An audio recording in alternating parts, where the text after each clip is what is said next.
the psychology of money. Have you ever wondered why some people earn millions yet still end up broke, while others with ordinary incomes quietly build lasting wealth? Most people think money is about intelligence, knowing the right investments, reading the right books, or making the perfect financial decisions. But what if that's not the real reason? According to the psychology of money, financial success has far less to do with what you know and far more to do with how you behave. In the next few minutes, you'll discover the timeless lessons that can completely change the way you think about money, wealth, and financial freedom. Chapter 1. Money is more about behavior than intelligence. Imagine two people graduating from college in the same year. One is brilliant, straight-A student, sharp analytical mind. Everyone expects them to become wildly successful. The other, perfectly average, no prestigious degree, no remarkable talent for numbers, nothing about them suggests they'll ever become wealthy. Fast forward 30 years, surprisingly, the second person has quietly built financial security while the first one has gone through one financial crisis after another. How does that happen? Most of us grow up believing money rewards intelligence. We assume that if we're smart enough, we'll naturally make smart financial decisions. But real life rarely follows that script. That's because money isn't an IQ test. It's a behavior test. Morgan Housel opens the book with a simple but powerful observation. Financial success depends less on what you know and far more on how you behave. And behavior isn't always logical. Think about the stock market during a major crash. Everyone knows the basic advice: don't panic, stay invested, think long term. Simple enough. Yet when prices suddenly collapse and headlines predict disaster, logic takes a back seat.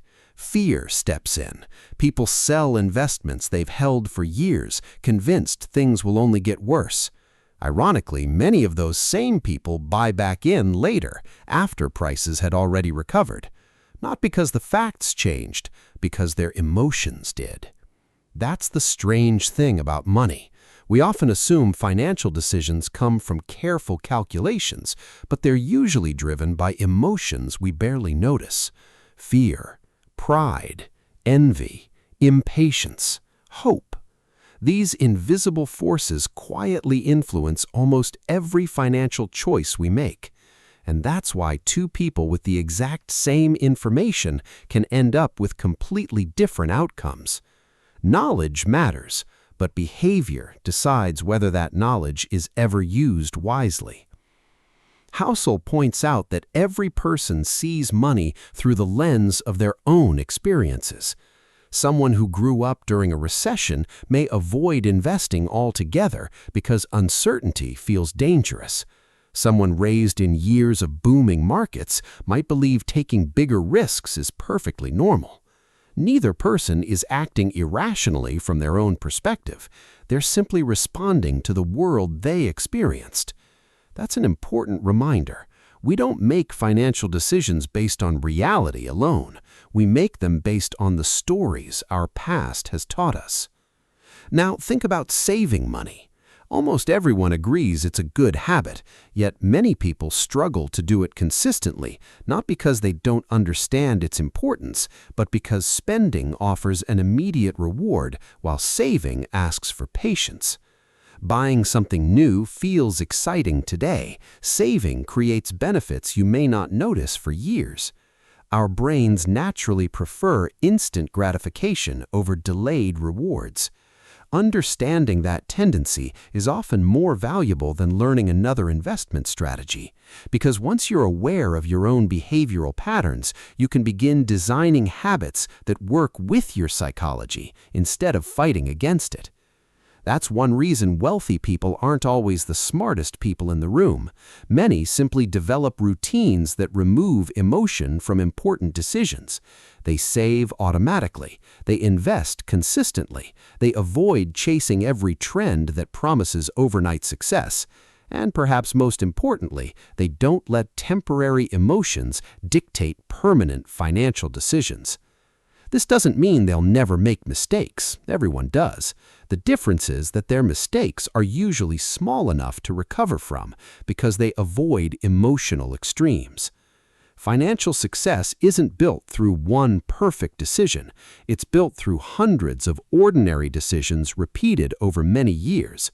Choosing to spend a little less than you earn, ignoring the pressure to impress other people, remaining patient while others chase shortcuts, sticking to a plan when uncertainty makes everyone else panic. None of these actions feels extraordinary in the moment, but together they create extraordinary results. Before you can master money, you have to understand the person making the decisions.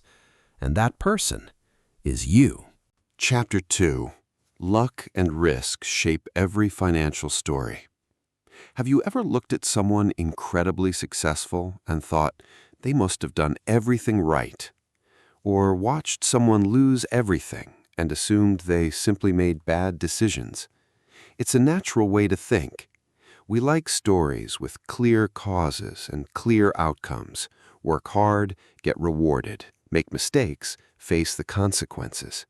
But life isn't nearly that predictable.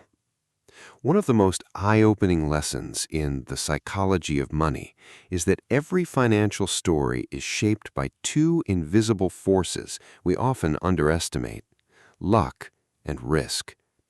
Imagine two entrepreneurs launching almost identical businesses. They have similar skills. They work just as hard. They invest the same amount of time and energy. One launches just as demand for their product begins to explode. The timing couldn't be better. Customers show up faster than expected, investors take notice, and within a few years, the company is worth millions. The other launches during an economic downturn. Consumers spend less, investors become cautious. Even though the business is solid, it struggles to survive. Did one entrepreneur deserve success more than the other? Not necessarily. Timing played a role that neither of them could control. That's what luck often looks like. Now flip the story. Someone builds an impressive fortune over decades. Every investment seems to work. Confidence grows with every success. Then one unexpected event changes everything. A financial crisis, a market crash, a business partner walks away, a health emergency. Within months, years of progress begin to disappear. Was that person suddenly less intelligent? Of course not. Risk simply arrived without warning. This is why Morgan Housel encourages us to be careful when judging other people's financial lives. Success isn't always proof of perfect decisions. Failure isn't always proof of poor ones. Sometimes circumstances matter more than we're willing to admit. That doesn't mean our choices don't matter. They absolutely do. But it does mean we should stay humble. When everything goes well, it's tempting to believe we've mastered the game. We start thinking every success came entirely from our own skill. That's a dangerous mindset, because it often leads people to take bigger risks than they realize. History is full of investors who believed they couldn't lose right before they did. Confidence slowly became overconfidence, and overconfidence has a way of turning small mistakes into devastating ones. The opposite is true as well. When people experience failure, they often blame themselves for every detail. Sometimes they should. Other times they were simply caught in circumstances no one could have predicted. Recognizing the role of luck isn't an excuse to avoid responsibility. It's a reminder to avoid arrogance when things go well and hopelessness when they don't. There's another lesson hidden here. Since none of us can control luck or eliminate risk, the smartest strategy is to prepare for uncertainty instead of pretending it doesn't exist. That's why keeping an emergency fund matters, why diversifying investments matters, why avoiding unnecessary debt matters. These habits may not seem exciting during good times. In fact, they can feel overly cautious. But when life becomes unpredictable, and eventually it will, those quiet decisions become the difference between surviving a setback and being overwhelmed by it. Financial resilience isn't built by predicting every crisis.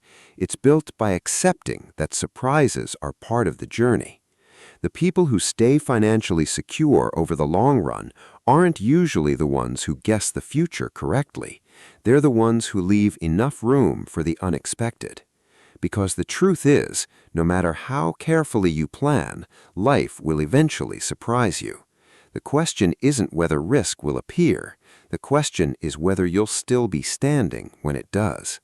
That's the mindset that separates temporary success from lasting wealth. Chapter 3. The Hidden Power of Compounding and Patience. When people hear the word wealth, they usually picture something dramatic, a brilliant investment, a business that explodes overnight, a lottery ticket, or someone who made millions before turning 30.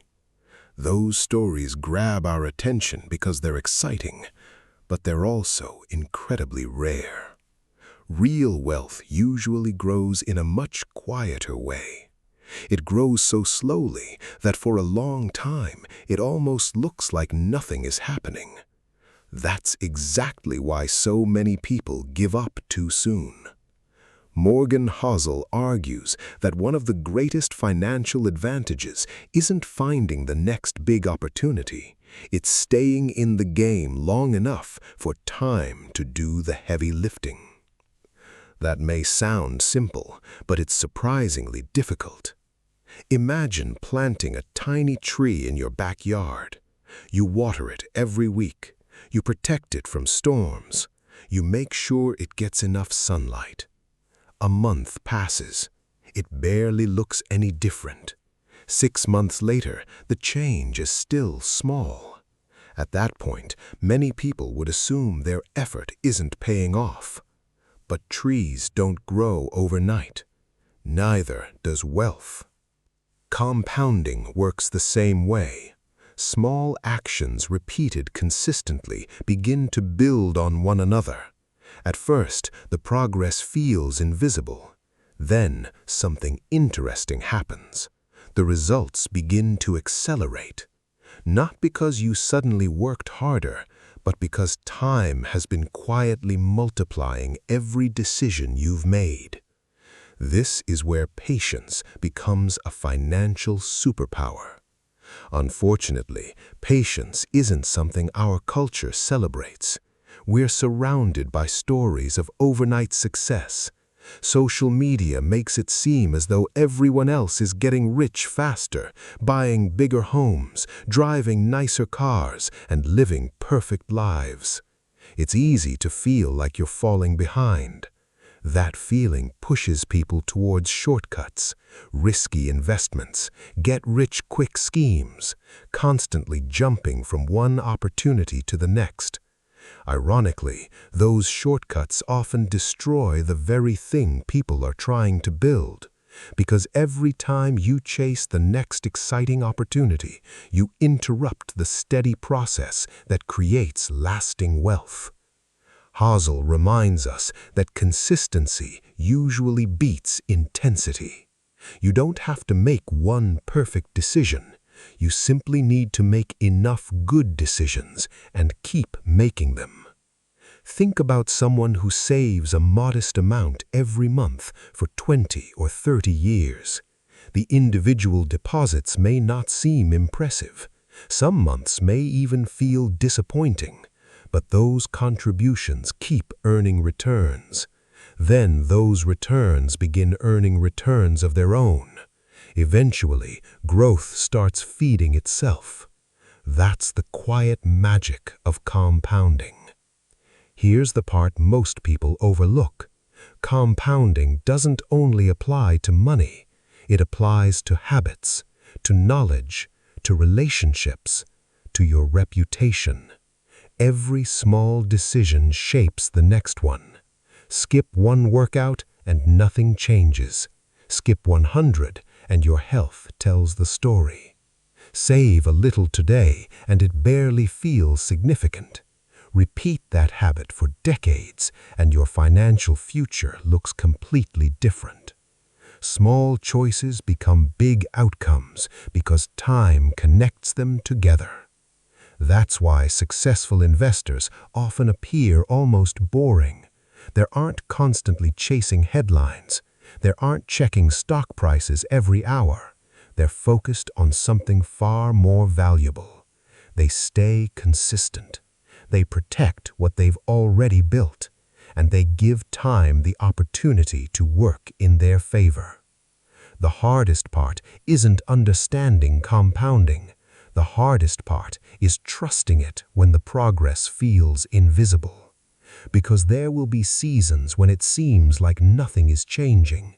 Your savings may grow slowly. Your investments may barely move. You'll wonder if all the discipline is really worth it. Those are the moments that matter most. Anyone can stay committed when results come quickly. Real discipline shows up when the rewards haven't arrived yet. The people who build lasting wealth aren't always the fastest. They simply refuse to quit before compounding has the chance to reveal its power. Sometimes the biggest financial breakthrough doesn't come from doing something extraordinary. It comes from doing ordinary things for an extraordinarily long time. Chapter 4. Wealth is what you don't see. Picture two neighbors. One pulls into the driveway in a brand new luxury car. Every weekend seems to bring another expensive purchase. The vacations look incredible. The house is beautifully decorated, and from the outside, it seems like they figured life out. The other neighbor lives much more quietly. The same car for years, no flashy designer clothes, no constant upgrades, nothing that would catch your attention as you drive by. If you had to guess which one is wealthier, who would you choose? Most people would point to the first neighbor. But that's exactly the mistake Morgan Housel wants us to avoid. Because spending money is easy to notice. Saving money isn't. The world is full of visible signs of spending, but almost no visible signs of wealth.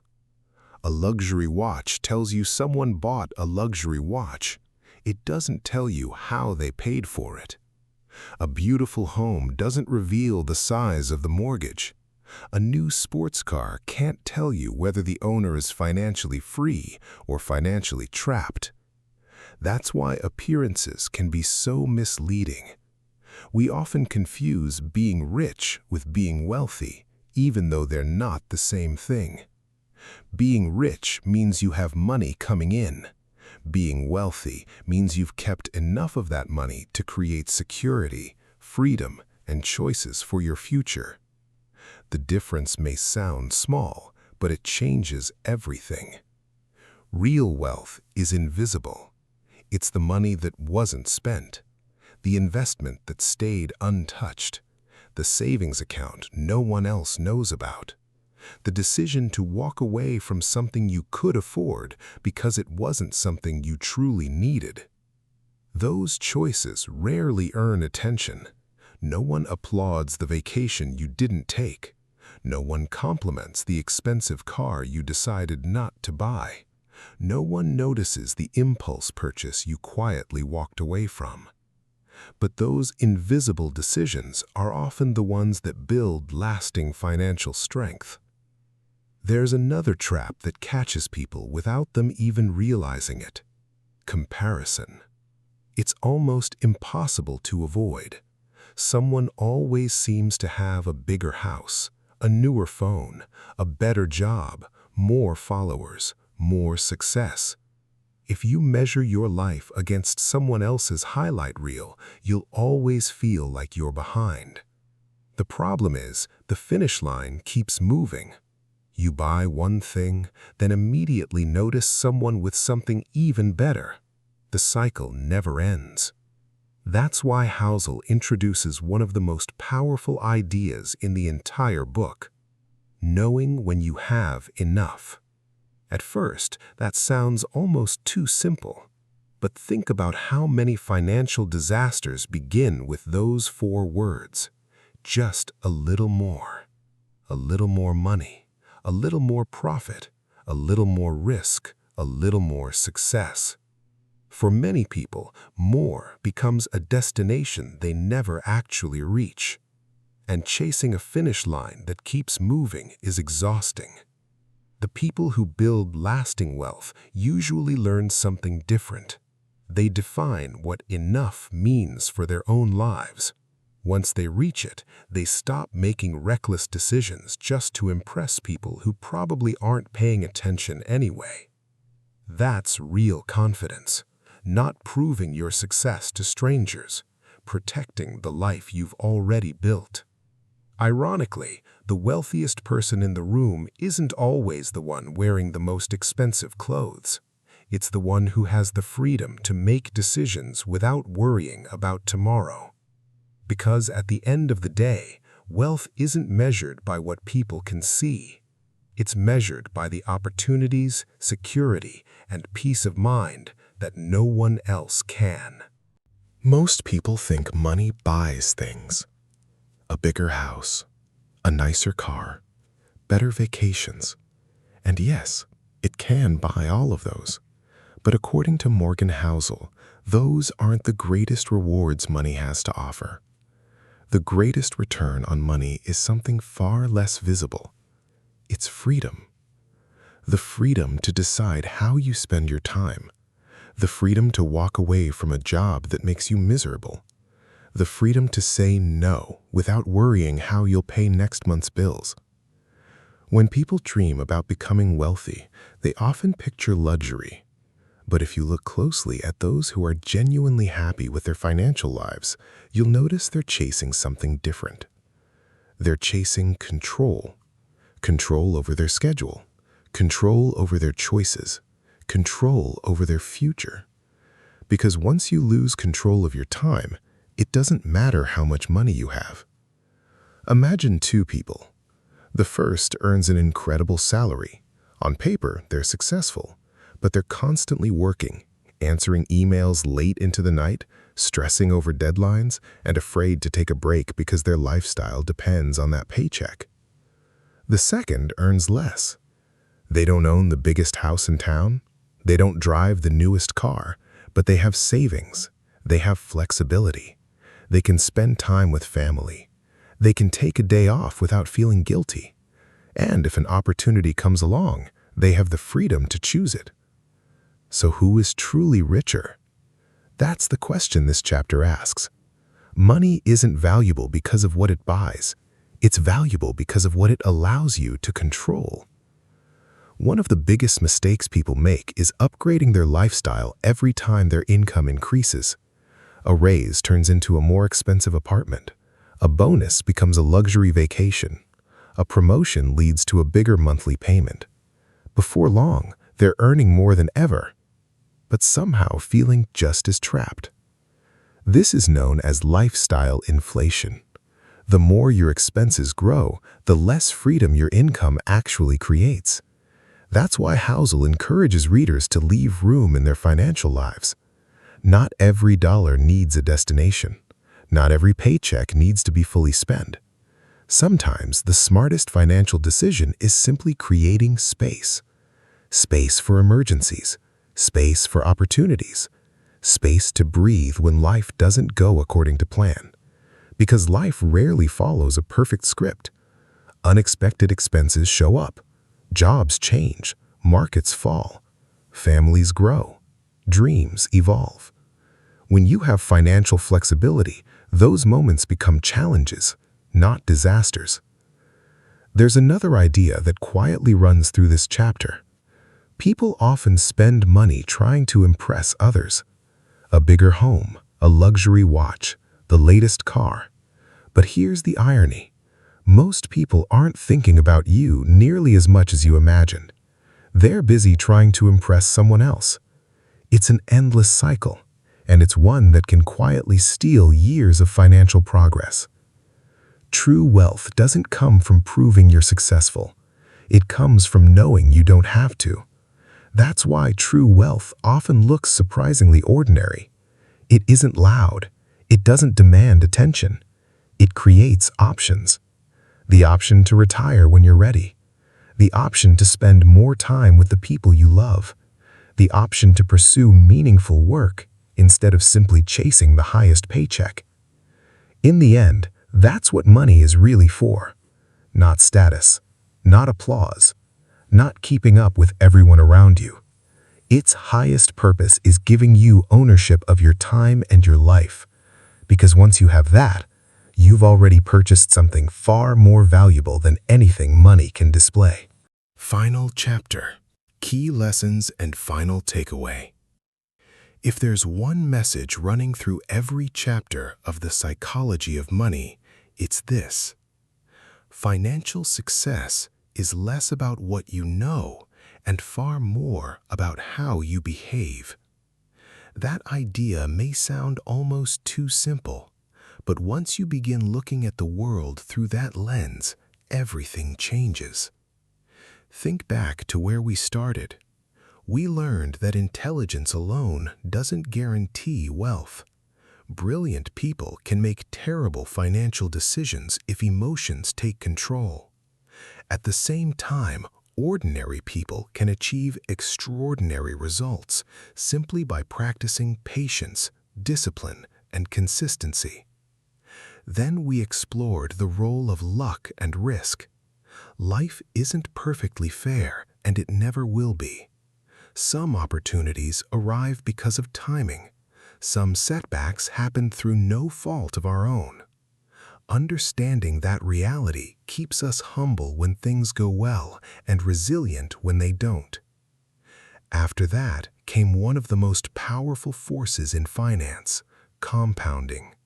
Not because it creates instant results, because it quietly rewards people who refuse to give up.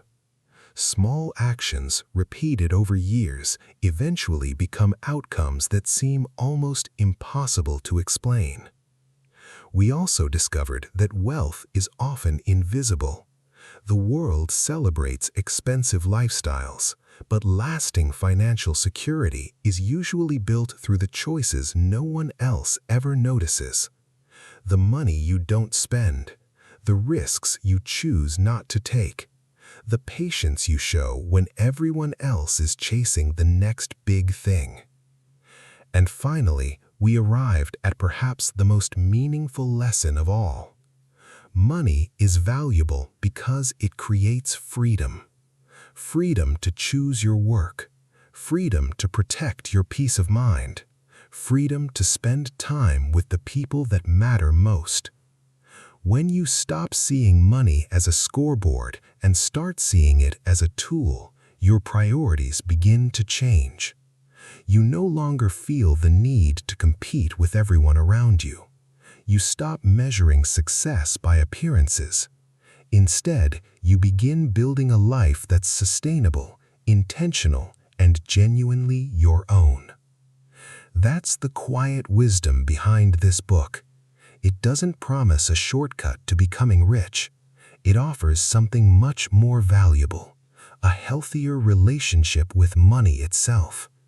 And that relationship influences almost every part of your life. So, before you close this summary, ask yourself one simple question.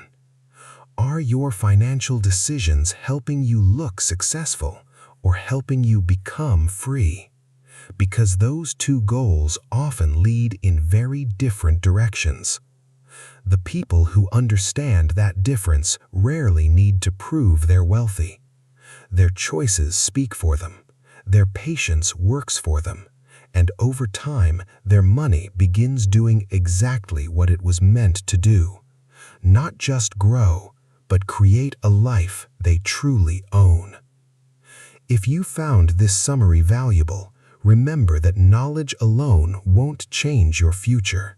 The next decision you make will. And sometimes one small decision today can quietly shape the next 20 years of your life. Thank you for listening.